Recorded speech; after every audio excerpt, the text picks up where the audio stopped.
వీళ్ళకి ఏం తెలుసు, కొత్తగా వచ్చినాయి బాగున్నాయి అంతగానే ఉన్నారు.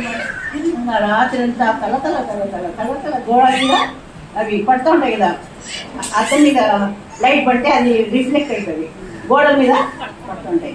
బ్రదర్స్ సైడ్ పడుతున్నాయి అనమాట, మొహం మీద పడుతున్నాయి, అన్నం మీద పడుతున్నాయి. ఇంకా చూడండి రాత్రి అంతా తలలే.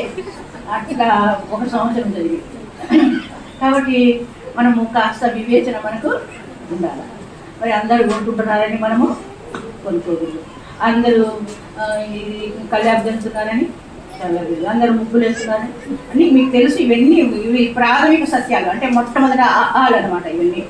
ఇవన్నీ మనం నేర్చుకున్నాం. గుణితాలన్నీ నేర్చుకున్నాం, పదాలు నేర్చుకున్నాం, వాక్యాలు నేర్చుకోలే, ఏం మాట్లాడేదిలే, మౌనం. మిమ్మల్ని చూస్తే జాలేస్తుంది, బాబు ఎందుకు వీళ్ళని ఇంత కష్టపెడుతున్నాను అని.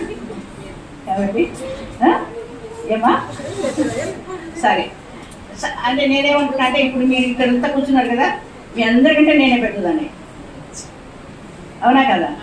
ఇంకా నన్ను మించిన వాళ్ళు ఎవరైనా ఉన్నారు? అక్కడ మించిన వాళ్ళంటే గర్వంగా చెప్పడం వయసు. కాబట్టి నాకు హక్కు ఉంది.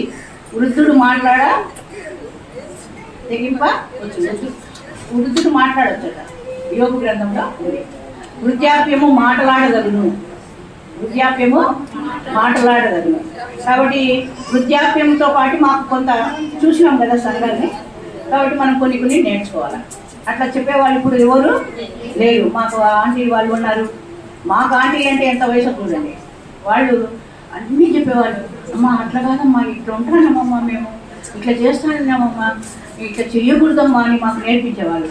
మేము కూడా అందరం వినయంగా వాళ్ళు చెప్పినట్టు వినేవాళ్ళం. ఇప్పుడు అసలు మన మొహాలే చూడరు, మనకు అసలు మన విష్ కూడా చేయదన్నమాట. ప్రైజ్ లాడ్ అనేది కూడా మర్చిపోయినారు మన పిల్లలు. మరి మీరు నేర్పించండి. పెద్దవాళ్ళు కనిపిస్తే వాళ్ళు తెలిసినా తెలియకపోయినా ప్రైజ్ లాడ్ చెప్పడము మీరు నేర్చుకోవాలని మీ పిల్లలకు నేర్పించండి. మనం అది నేర్పించుకోవాలి. సరే, కాబట్టి అన్నింటిలో మనం మీతో మాట్లాడడం, ఊరికి దుబారగా మాట్లాడదు. ఏదంటే అది మాట్లాడడానికి మనకు హక్కు లేదు. ఒక్కొక్కసారి ఒక చిన్న మాట హృదయాల్ని గాయపరుస్తుంది, హృదయాల్ని ఛేదిస్తుంది. కత్తిపోటు వంటి మాటలు పలుకువారు కలరు. కత్తిపోటు లాగంట. ఎప్పుడైనా కత్తితో పోటు పొడుచుకుంటున్నామా? లేదు కదా. చిన్న ఘాటు పడితే బాగా అంటాడు, అది నెక్స్ట్ డేకి ఏమవుతుంది, నోరు తెలుసుకుంటుంది కదా. అప్పుడు ఏదైనా తగిలితే నొప్పి వస్తుంది. ఆ చిన్నదానికే బాధపడిపోతాం. కత్తి పోటు పొడిస్తే ఎంత బాధ. కత్తి పోటు లాంటి మాటలు మాట్లాడు